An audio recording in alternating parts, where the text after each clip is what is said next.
Please remember to like, subscribe or click the little notification bell if you don't want to miss out on these videos. And I'd just like to say thank you to all our patrons for making this possible. Please join them if you can. And the next segment that we've got is going to be covering Cold War armour, which in some ways the Cold War is the kind of the pinnacle of tank dominance. The Cold War was expected to be a war where the tank was completely centre stage, wasn't it? And again, we're seeing tanks very much the centre of the news again at the moment. The debate starts once again, is the era of the tank dead? What's your take on that? It is, well, put it this way, I joined the army in 1983-ish, and I heard then that this was the last year that the tank would actually be of any use at all on the battlefield. And of course, it isn't. I mean, every time we go. But of course, what we are seeing lately is a complete lack of combined arms operations. Yeah, and certainly it's interesting. There's a pattern really almost every 20 years, ever since right at the end of the First World War. There's been this debate about tanks were the last war's weapon. In the 1920s, there was an assumption of there'll never be a conflict like that again. At the end of the Cold War, we saw it. We're seeing it again now. And there does seem to be this pattern where whenever the fighting starts, someone feels it's a good idea to have the biggest gun and some decent protection. Absolutely, and of course, I mean, the fundamental thing about a tank is nothing holds ground like a tank. So it's all very well, you take it, but it is the tank. It's tank and infantry that can hold a position. So, ladies and gentlemen, you get an impression there. Imagine being an infantryman in a foxhole with that sort of noise coming over from behind the hill. You can see that a tank has a power over and above just the weapon systems it carried. Right from the word go, from the first tank attack in September of 1916, the tank has a psychological impact over and above its weapons, and you can see that now with these driving around. Now we're going to start off. Let's have a look at that some of the blokes in the audience might recognise. We've got a Scorpion tank there. That was the Action Man tank. It was designed for the British Army. Back in the 1960s, aluminium armour is becoming popular. That makes it lighter. They've got to find an engine to fit the Scorpion. It's a problem because the driver gets in the front, the engine's got to fit in a gap beside him. The only one they can find powerful enough is actually from the Jaguar E-Type sports car. So that engine is in the front there next to the driver. 76mm gun, so we're back to that size that was on the Sherman in World War II, can fire a range of different ammunition types. It's medium velocity. In other words, the rounds don't come out the barrel with a massive amount of force behind, but you don't want to take on another tank unless you're very brave in this, but it will fire Hesh rounds. They pancake against the armour of another tank and they send a shockwave through it. It could fire smoke. It could fire canister rounds as well. And it was also the parent vehicle for a whole family of vehicles. We're going to see one still in service a little bit later with the British Army. It's a family they call CVRT, Combat Vehicle Reconnaissance Tracked. And the Scorpion is still in use in the Far East. Other countries have put new guns in it. The British took it out of service, mainly because it was apparently had a dirty gun, too many fumes in the turrets that could affect the crew. Now the next little light vehicle that's driving off there, after the Second World War, France tries to set up its own military and tank and armaments industries again. And this is an offering originally designed for the French paratroopers, AMX-13, 13 tons in weight. That was the aim. So again, it could be air portable, get out to those French colonies around the world still. It ended up being sold to quite a number of countries. 26 countries ended up using this because it was cheap. It was small. You could buy it. You could afford one of these. You might not be able to afford too many bigger main battle tanks. And the French started it with a 75mm gun, like Stuart said, based on the gun on the Panther. They then upgrade it, a 90mm gun if you wanted it. And even a bigger gun, 105mm, you could buy on an export model. Now, it's got a very different shaped turret to most tanks. It's called an oscillating turret. The whole top half goes up and down with the gun stuck to that top half.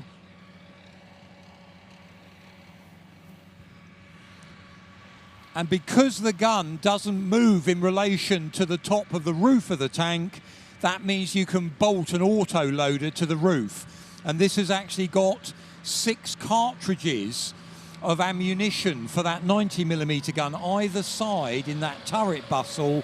Once they fired off 12 rounds, the vehicle's really got to get out of action to reload.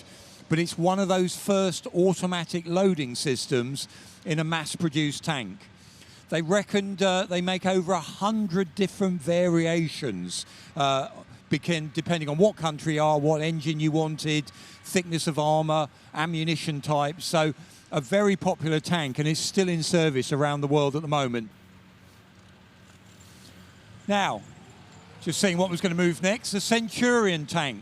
The British tank we designed at the end of the Second World War misses action by a few weeks. The early model with a British 20-pounder gun on, it then gets upgraded. And the really important story that affects all these tanks here, 1956, a Russian tank is driven, the T-54A, into the British Embassy compound in Hungary during the Hungarian uprising. The defence attaché measures the thickness of the Russian tank's armour and sees a 100mm gun. And that panics NATO, because we worry now our own guns are not going to penetrate the Russian tanks. So that leads to a development at Royal Ordnance. They come up with a new gun, L7 105mm, so 10.5 centimetres on the end of the barrel. We put it on our Centurion tanks from the early 1960s, and it's a game changer. It really is very, very effective, so everybody wants it. Now, this particular Centurion tank, it was sold to Switzerland in 1955. Originally had the 20-pounder gun on, but all the Swiss Centurions, like the British ones, were upgraded. So it's now got that newer L7 105mm gun on, much more powerful. Switzerland, after World War II, realised it wants tanks. It wants to buy the Centurion from Britain as early as 1950. It has a problem, though, because the Korean War starts. Britain needs its own tanks for itself and for its Commonwealth allies and for NATO. So that's why the Swiss have to wait 5 whole years before they can buy that Centurion. Meanwhile, they bought some of those AMX-13s we saw driving off.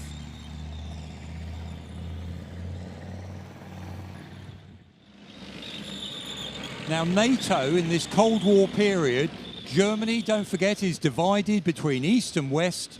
East Germany on the communist side, West Germany, the capitalist Western side.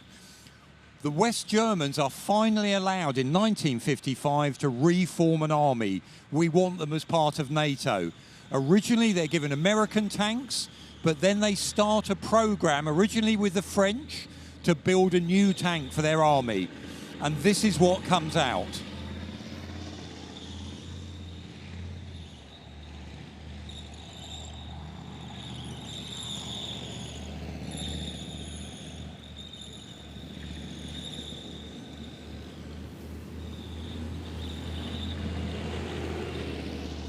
The deal between the French and the Germans, they fall apart, they go their own way. The French make a tank called the AMX-30. The Germans make this tank, the Leopard. And this time round, they go for speed and mobility rather than that thick armour protection they had at the end of World War II on tanks like the King Tiger or the Panther. This has got a thumping great big MTU diesel engine. You can hear it rumbling away there to give this vehicle speed and power to dash about the battlefield.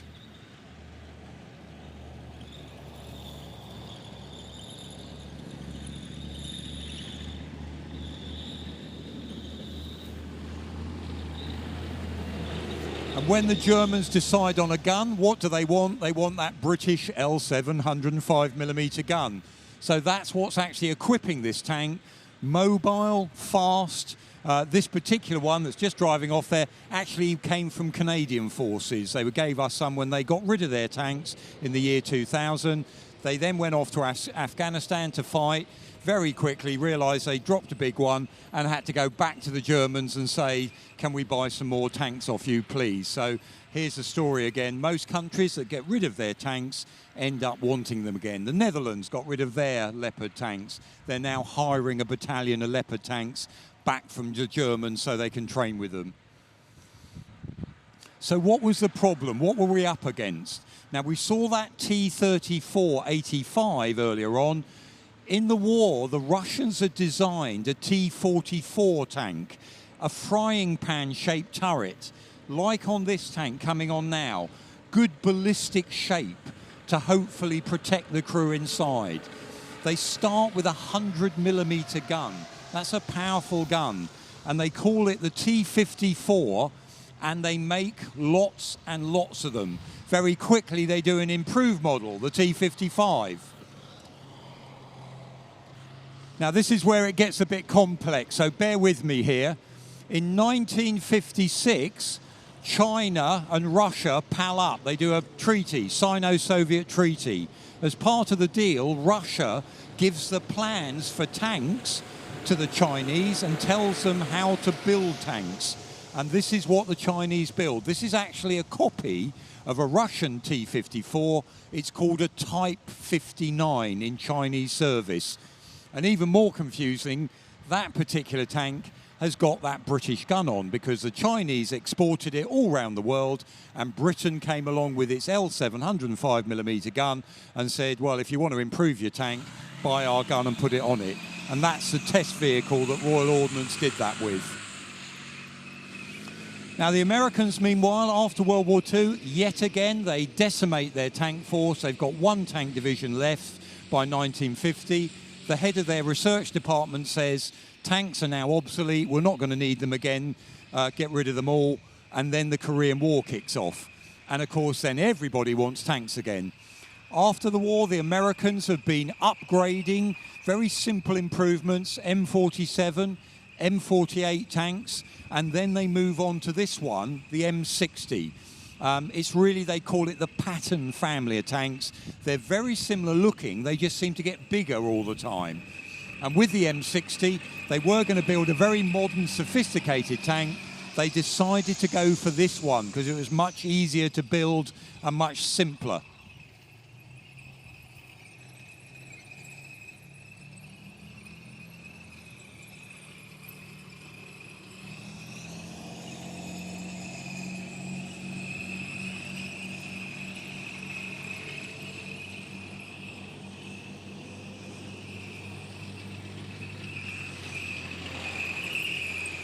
So with the M60, it's got a huge cast armour turret. If you can see it from the front, it's almost got what they call a boat-shaped hull. Again, if it drives over a mine, the blast gets vented up the side and not trapped under the vehicle. And again, for that tank, guess again, it's a 105mm gun from Britain, built under licence in America. Again, all the tanks of this period, from the 1960s through the 70s, want that British gun.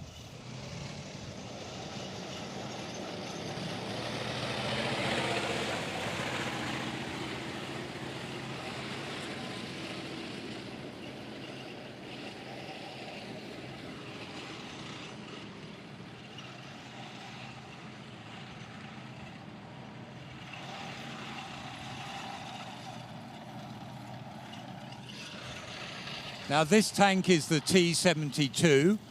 It was originally designed as a rival in Russia for the T-64 tank. Even though we think of communist Russia, monolithic, everything by command economy, actually the tank factory still had rivalries. T-64 is built, but it has problems. It's unreliable, not that good in many ways. So a rival factory comes up with this design for the T-72. It was supposed to be only built if the country goes to war. Somehow it was fudged and it goes into service.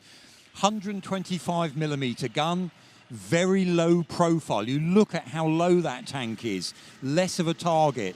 It's an attack tank. It was designed to be used in large numbers to attack NATO in the West. How they make it so low is they get rid of the one person who has to stand up in the tank. That's the loader.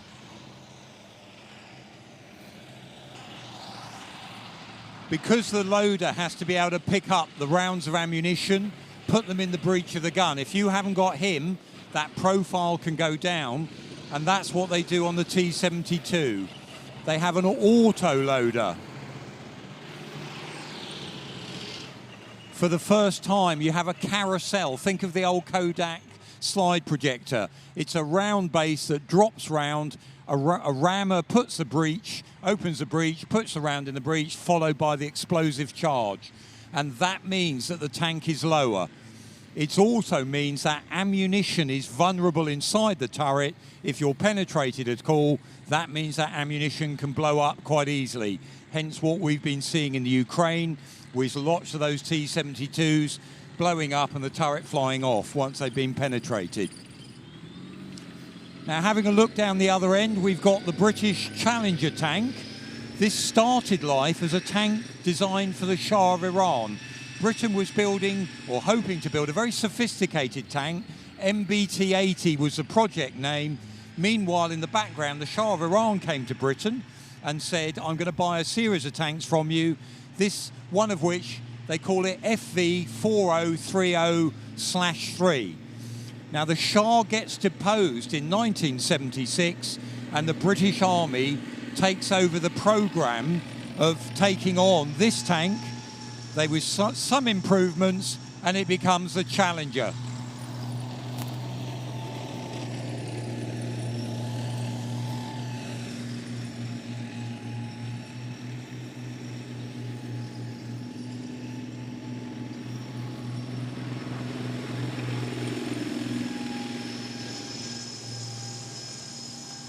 So with this tank, for the first time, we've put our new secret armour on the tank called Chobham.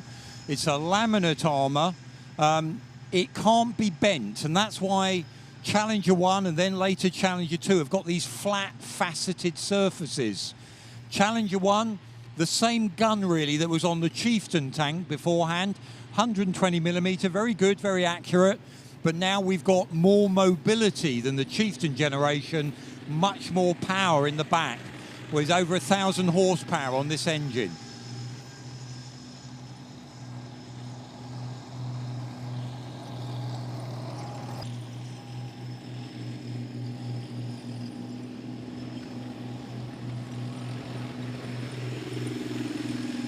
Now, Challenger therefore goes into service with the British military. It sees action in the First Gulf War. But the truth is, it's not really the tank they wanted. They wanted some of the technology that was being designed for MBT-80. And that's why in the background, Vickers come along with a new tank called the Challenger 2, and they offer it to the Army, and that goes into service in the year 2000. And we're going to see the Challenger 2 with the British Army display fairly shortly. That sounded awesome. I was going to say, the first thing that springs to mind is that display. As soon as it starts, the decibel level rises somewhat, doesn't it? And it's one of those. I don't know if it came across on the live stream, but see, when you're here, it's not merely the sound. It's fact the whole ground shakes underneath you when you're hearing that display. It's absolutely fantastic.